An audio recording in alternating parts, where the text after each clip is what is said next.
Buenas tardes, profesor Juan Carlos. Buenas tardes, compañeros.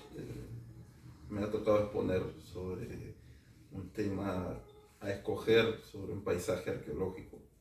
El tema que yo he elegido, por obvias razones, es Cerro Blanco, ¿no? Yo soy de Nazca, tengo una ligación fuerte con Cerro Blanco.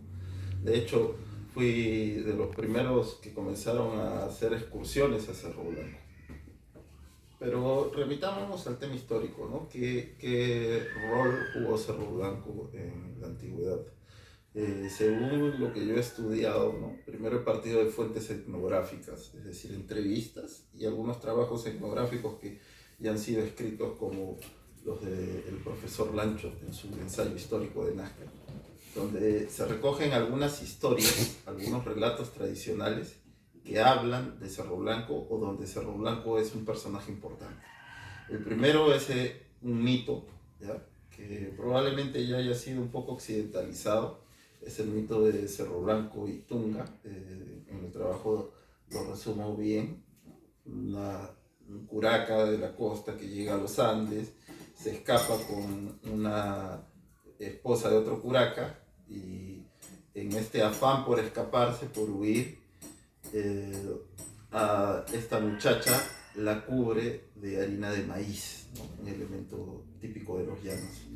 Él, antes de llegar a su comunidad, se cubre con piedras, con piedrillas ahí del desierto y finalmente logran escapar de la vista de Iliacata. Iliacata finalmente le pide a los dioses que los conviertan en cerros y a los tres los convierten en cerros. Y es por esa cobertura de harina de maíz que Cerro Blanco se vuelve un cerro de arena, según la tradición oral, ¿no? Pero este ser está condenado a ver durante la eternidad a su amado, que es el Cerro Tunga o Wirikangana, ¿ya? Más no tocarlo. Y de esas lágrimas de amor se nutren las galerías filtrantes de Nazca y se nutren los pozos de Nazca, según la tradición oral, ¿no? Después existe la otra tradición de las naranjas de oro, un hombre que aparece en una hacienda, en la hacienda de Cantayo, y es contratado este misterioso hombre para limpiar la galería filtrante. Según la tradición, el hombre se pierde dentro del canal y emerge, ¿ya? Emerge en Cerro Blanco, donde vive una señora, una anciana, y hay una huerta, ¿ya? La señora lo trata muy bien, es muy acomedida con él, después él regresa, ¿ya? Con unas naranjas que le había regalado a la señora, y cuando el patrón va a buscarlo a la habitación para pagarle, se encuentra que el señor había desaparecido y que en su mesa había 3 naranjas de oro. Y dicen los viejos que ese fue el origen de la fortuna de la familia de la Borda. Es un poco el imaginario popular, pero vemos que el cerro, dentro de una visión etnográfica, es un lugar de abundancia. Y no falta razón para esto, ¿no? Porque fíjense que cada cierto tiempo las lomas verdean en el cerro, ¿no? Y ha sido un lugar donde incluso se cazaban guanacos, ¿ya? Ahora, eh, aún hoy se sigue haciendo pagos al agua, ¿ya? Aún hoy soy testigo de pagos, de repente pagos un poco New Age, ¿no? Pero conozco a una persona que junto a su abuelo, que era medio chamán, hizo un pago al agua llevando agua desde San Fernando, ¿ya? En una vasija para depositarla a Cerro Blanco, ¿no? Como parte de una tradición que se ha ido perdiendo. Arguedas también recoge un pago al Cerro Blanco en uno de sus trabajos antropológicos, ¿ya?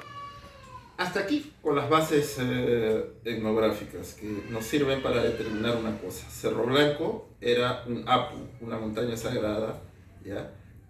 Hay un relato mítico de Cerro Blanco y hay cuentos sobre Cerro Blanco, ¿no? También, como digo en el trabajo, mucha gente considera que Cerro Blanco es un volcán de agua y que de allí se nutren los pozos de Nazca, de ese volcán de agua. E incluso creen que los terremotos se deben a la actividad de este volcán, supuesto volcán de agua, ¿no?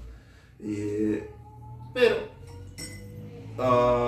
hay también fuentes históricas que nos hablan de Cerro Blanco, ¿no? Como la de Albornoz, Cristóbal de Albornoz, un extirpador de idolatrías que muy cercano a la conquista, llega aquí, se entrevista con algunos indios y les dice que qué es lo que ellos adoran.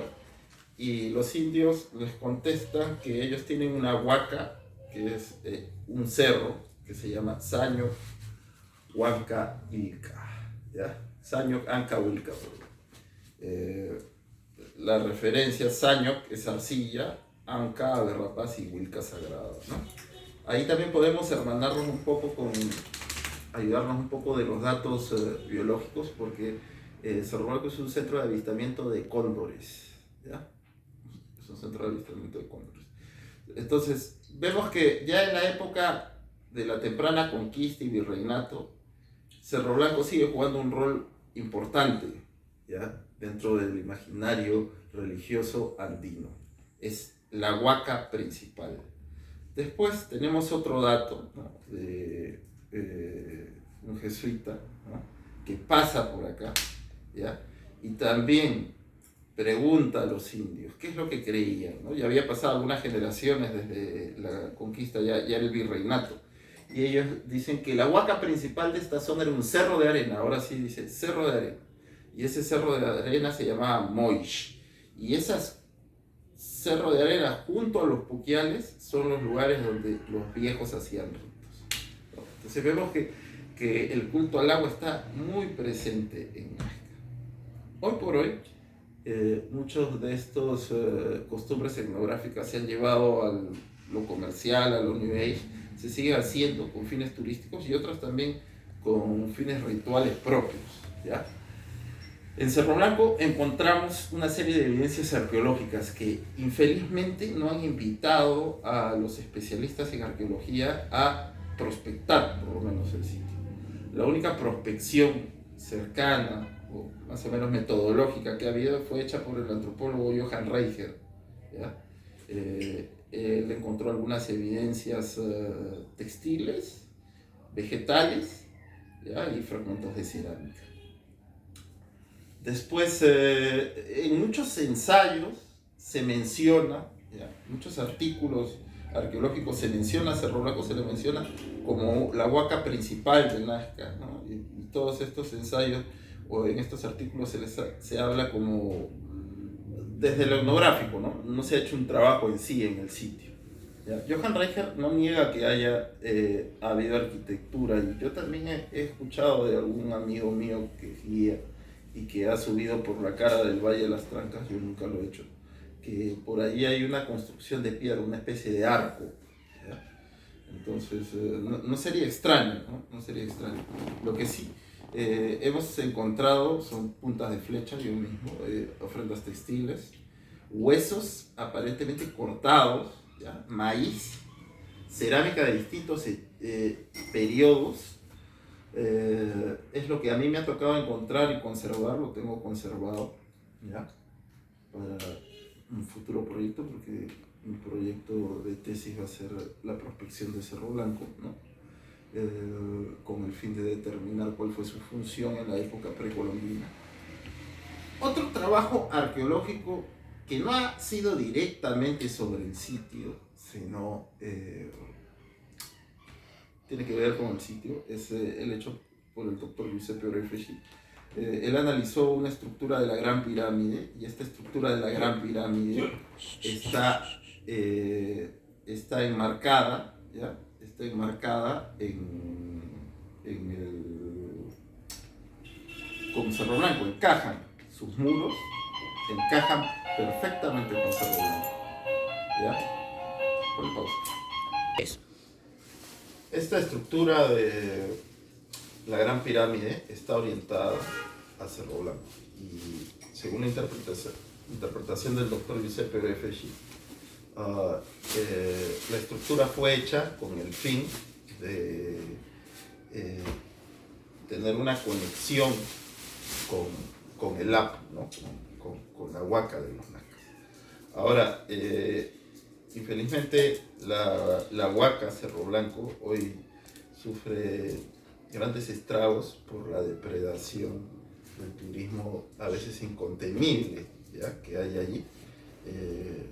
Muchos turistas se llevan los fragmentos de cerámica que están ahí, los guías se los ofrecen, se los regalan para quedar bien con ellos. Muchos guías han recogido estos fragmentos, colegas míos con los que tengo contacto, y les digo que los conserven por ahora para en un futuro, esperemos tener un museo de sitio y allí exhibirlos, ¿no? Pero previamente para que sirvan para un estudio, por ejemplo, para mi tesis.